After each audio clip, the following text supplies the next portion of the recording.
सोचिए जरा, साल है 1947। भारत आजाद तो हो गया, लेकिन नक्शे पर वो सैकड़ों टुकड़ों में बिखरा हुआ है।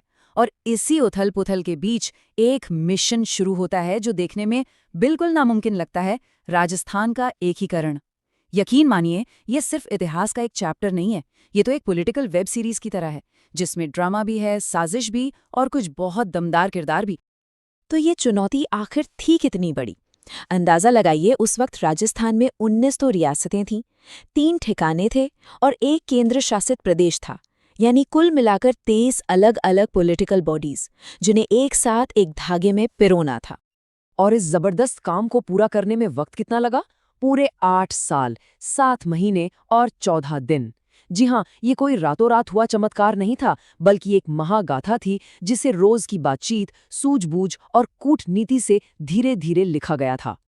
तो चलिए इस कहानी के पन्ने पलटते हैं। हम इसे 5 हिस्सों में समझेंगे। सबसे पहले ये जानेंगे कि ये मिशन इतना मुश्किल था क्यों। फिर हम मिलेंगे इसके मुख्य किरदारों से, यानी इसके आर्किटेक्ट से। और आखिर में एकीकरण के 7 चरणों को एक सीरीज के एपिसोड्स की तरह एक एक करके देखेंगे। तो कहानी शुरू होती है 1947 में। अंग्रेज भारत छोड़कर तो चले गए थे, लेकिन अपने पीछे एक बहुत बड़ी उलझन छोड़ गए थे। उन्होंने सभी रियासतों को पूरी तरह आज़ाद कर दिया था, और इस एक फैसले ने पूरे देश में एक राजनीतिक उथल-पुथल का माहौल बना दिया था। अब ये सब हो क्यों रहा था? इसकी जड़ थी इंडियन इंडिपेंडेंस एक्ट की धारा 8। इस एक धारा ने रियासतों के साथ हुई सारी ब्रिटिश संधियों को एक झटके में खत्म कर दिया। मतलब साफ था, हर रियासत अब आज़ाद थी। वो चाहें तो भारत में मिलें, पाकिस्तान में मिलें या फिर अपना अलग देश बना लें। भारत के सैकड़ों टुकड़ों में बिखरने का खतरा अब हकीकत बन सकता था। और राजस्थान की हालत तो कह सकते हैं कि और भी ज्यादा नाजुक थी। यहाँ के राजाओं में आपस में ही भरोसा नहीं था, सब एक दूसरे से मुकाबला करते थे। हालात इतने बिगड़ सकते थे कि जोधपुर जैसी बड़ी रियासतें तो पाकिस्तान में शामिल होने के बारे में गंभीरता से सोचने लगी थीं।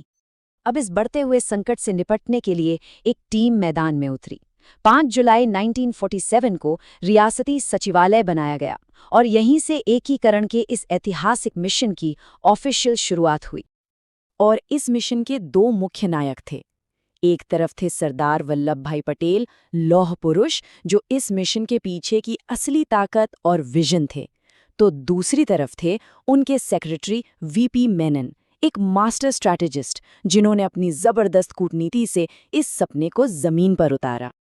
सरदार पटेल की स्ट्रैटेजी बिल्कुल साफ थी। उन्होंने रियासतों के सामने 2 शर्तें रखीं।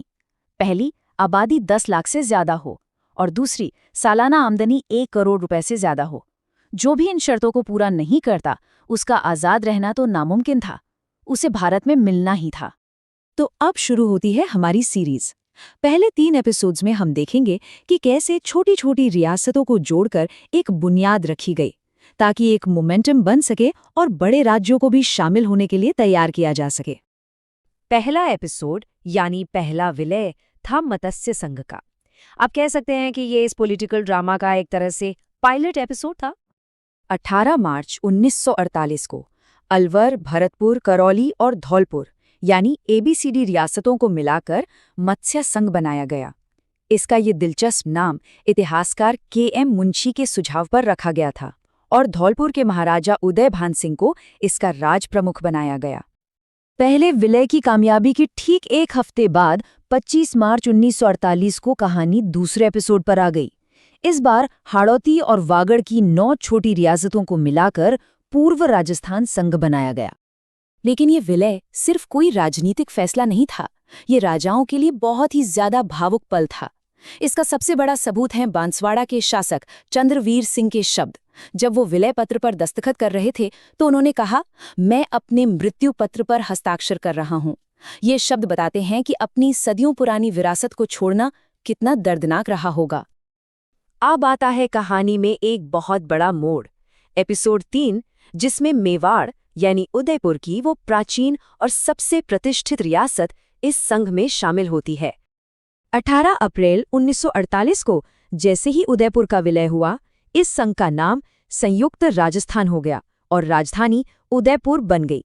ये एक बहुत बड़ी प्रतीकात्मक जीत थी, क्योंकि मेवाड़ के जुड़ने से इस नए संघ की इज्जत और महत्व कई गुना बढ़ गया और इसका उद्घाटन करने खुद प्रधानमंत्री जवाहरलाल नेहरू आए थे।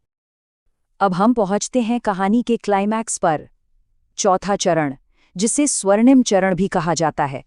ये वो पल था जब राजस्थान की 4 सबसे बड़ी और सबसे ताकतवर रियासतें एक साथ आने के लिए तैयार हुईं। ये 4 रियासतें थीं: जयपुर, जोधपुर, जैसलमेर और बीकानेर। 30 मार्च 1949 को इनके विलय ने ही सही मायनों में राजस्थान के एकीकरण को एक निर्णायक मोड़ दिया और बृहत राजस्थान का निर्माण हुआ। लेकिन इतनी बड़ी सफलता के साथ एक बड़ी समस्या भी खड़ी हो गई। चारों ही ताकतवर राज्य राजधानी का दर्जा चाहते थे। अब सवाल ये था कि इस झगड़े को कैसे सुलझाया जाए, कहीं ऐसा ना हो कि बनी बनाई बात बिगड़ जाए। इस झगड़े को सुलझाने के लिए पी सत्यनारायण राव समिति ने एक बहुत ही शानदार रास्ता निकाला। उन्होंने एक ऐसा फॉर्मूला बनाया जिससे सभी खुश हो गए। जयपुर को राजधानी बना दिया गया, लेकिन जोधपुर को हाईकोर्ट दे दिया गया, बीकानेर को शिक्षा विभाग मिला और इसी तरह दूसरे बड़े शहरों को भी अहमियत दी गई। इस महान एकीकरण के बाद अब कहानी अपने अंतिम पड़ाव पर थी। अब बस पहेली के कुछ आखिरी टुकड़ों को जोड़कर आधुनिक राजस्थान को उसका फाइनल आकार देना था। इसके बाद के चरण भले ही प्रशासनिक लगे, पर इन्हीं से राजस्थान का अंतिम नक्शा तैयार हुआ। 15 मई 1949 को मत्स्य संघ का विलय हुआ। 26 जनवरी 1950 को इस प्रदेश को ऑफिशियली राजस्थान नाम मिला और आखिर में 1 नवंबर 1956 को राज्य पुनर्गठन आयोग की सिफारिशों पर बचे हुए टुकड़े भी जोड़ दिए गए। और ये है वो ऐतिहासिक तारीख, 1 नवंबर 1956 को मिशन पूरा हुआ और आज के राजस्थान का जन्म हुआ।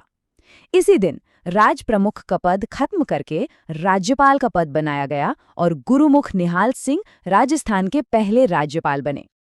ये पूरी कहानी हमें एक बहुत अहम सवाल पर लाकर छोड़ देती है। क्या भारत को बिखरने से बचाने के लिए ये एक ज़रूरी कदम था, या फिर इस पूरी प्रक्रिया में छोटी रियासतों की अपनी जो एक अलग पहचान थी वो कहीं खो गई? इस पर विचार ज़रूर कीजिएगा।